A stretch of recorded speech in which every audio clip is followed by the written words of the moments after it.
안녕하십니까, 이재성입니다. 오늘은 생리통에 좋은 거 한 가지를 소개해 드릴게요. 그 전에 먼저 전제할 것이 있습니다. 생리통의 원인은 사람에 따라 다르고 그 원인에 따라서 생리통의 양상이 다르고요. 그래서 사람마다 처방이 달라진다는 점. 그러므로 오늘 제가 알려드린 약재 한 가지가 모든 생리통에 다 유효하지는 않다는 점 꼭 명심해 주세요.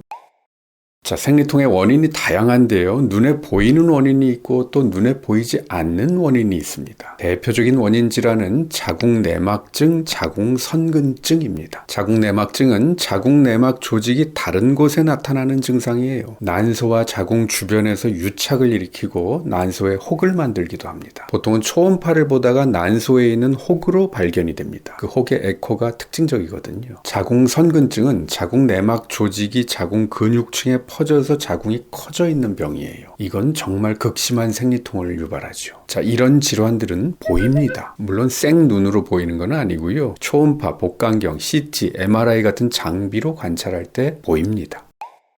그런데 생리통으로 고생하는 여성들은요, 이런 원인 질환이 보이지 않는 경우가 더 많습니다. 10대, 20대 여성들이요, 생리통이 너무 심해서 토하고 졸도하고 응급실에 갈 정도로 생리통이 심한데 가서 초음파를 보면 뭐 특별한 게 보이지 않는 경우가 많아요. 이걸 의학 용어로는 원발성 혹은 특발성 생리통이라고 합니다. 이 말뜻은 그 원인 질환을 찾을 수 없는 생리통이라는 뜻이에요. 원인이 없는 게 아니라 원인을 못 찾는 거죠.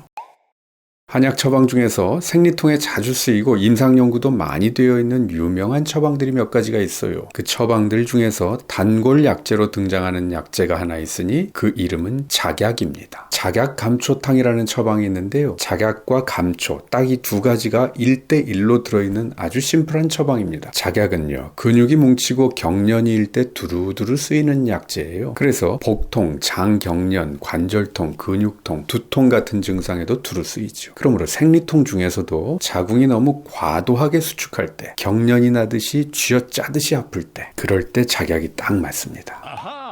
자, 생리란 무엇이냐? 자궁의 안쪽 면, 즉 자궁내막이 허물어지는 것이 생리예요. 자궁이 자궁내막을 허물 때는요, 자궁의 근육을 꽉 조입니다. 피가 안 통하게. 자궁 근육을 조여서 이 자궁내막으로 가는 혈류와 산소가 차단되면 자궁내막이 떨어집니다. 그래서 피가 나는 거고요. 이때 자연스럽고 부드럽게 수축을 해줘야 되는데 근육이 긴장된 상태에서 경련하듯이 쫙 짜면 통증이 생깁니다. 여러분, 종아리에 쥐나 보신 적 있죠? 쥐는 근육의 경련입니다. 쥐나면 엄청 아프잖아요. 아랫배가 쥐어짜듯이 아픈 생리통은 자궁에 쥐나는 것하고 비슷한 거예요. 작약은 바로 이럴 때 좋은 약재입니다. 작약에 들어있는 페오니플로린이라는 성분이 첫째, 근육의 경련을 풀어주는 효과를 나타냅니다. 둘째, 염증과 통증 유발 물질인 프로스타글란딘의 생성을 억제해주는 작용도 하고요.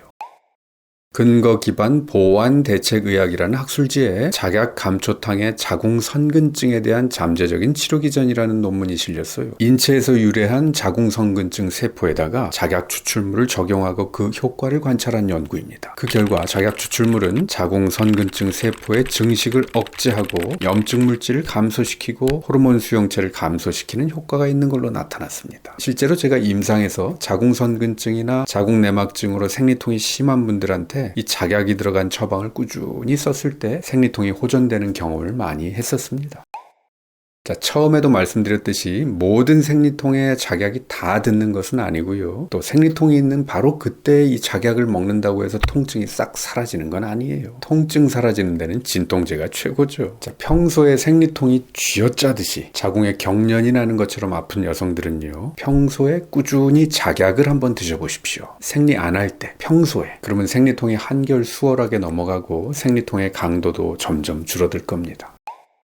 작약은 워낙에 안전한 약재라서 우리나라 식약처에서는 식품 원료로 사용될 수 있는 안전한 원료로 분류해놨습니다. 작약은 간 보호작용이 있는 약재이기도 합니다. 건강한 사람이라면 작약 드시면서 간 걱정은 전혀 안 하셔도 됩니다. 잘 건조된 작약 뿌리를 구하실 수 있으면 물 1리터에다가 작약 5g을 넣고 물을 끓이시고요. 물이 끓기 시작하면 불을 확 줄여서 약한 불로 약 1시간 정도 달이세요. 그리고 그 물을 하루에 한 3번 정도 나눠서 드시면 됩니다. 만약 안전한 약재를 구하기가 어려우시면 작약 추출물로 만든 제품도 있으니까 그런 걸 찾아서 드시는 것도 편하실 겁니다. 생리통의 원인과 해법에 대해서 제가 아주 쉽고 자세하게 정리해 놓은 글이 있습니다. 아래 설명칸과 고정 댓글에 링크 남겨 놓을게요. 오셔서 한번 읽어보세요. 지금까지 한의학 박사 이재성이었습니다.